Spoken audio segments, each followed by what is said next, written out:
Magandang gabi po sa lahat. Narito na ang latest weather forecast update at sa magiging lagay ng panahon ngayong oras at sa mga susunod na araw. Ngayong araw nga ay apektado pa rin ng southwest monsoon o habagat ang malaking bahagi ng ating bansa, lalo na sa kanlurang bahagi ng Luzon.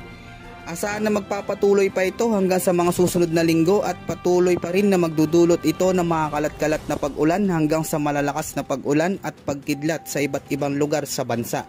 Kaya pinag-iingat po natin ang lahat na maging handa at alerto sa posibleng pagbaha at pagguho ng lupa. Dahil nga sa weather system na ito ay asahan ng isolated rain at localized thunderstorm lalo na sa La Union, Metro Manila, Ilocos Norte, Ilocos Sur, Calabarzon, Cavite at lalo na sa Palawan. Kaya maging alerto po sa mga biglaang buhos ng ulan at thunderstorm. Samantala may namataan naman na isang panibagong sama ng panahon malapit sa Hilagang Luzon at posible itong maging isang low pressure area at magdudulot ng mga pag-ulan sa maraming lugar sa Visayas at Mindanao sa mga susunod na araw. At dahil sa patuloy na umiiral na habagat ay patuloy na magdadala ito ng maulang panahon sa mga susunod na oras, lalo na sa pagsapit ng hapon at gabi.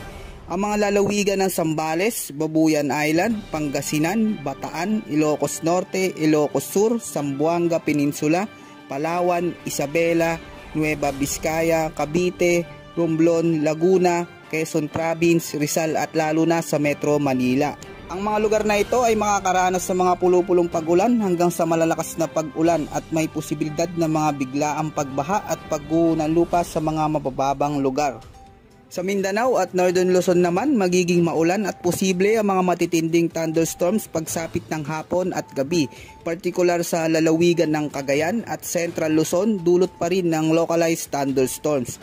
Samantalang patuloy nga nating binabantayan itong sama ng panahon na nasa Hilagang Luzon base nga sa pinapakita ng radar ay mataas ang posibilidad na mas lalapit pa ito sa malaking bahagi ng bansa sa mga susunod na araw at magpapaulan sa bahagi ng Central Luzon at Visayas. Wala naman nakataas na gale warning sa ating bansa kaya malaya po ang ating mga mangingisda na maglayag sa karagatan.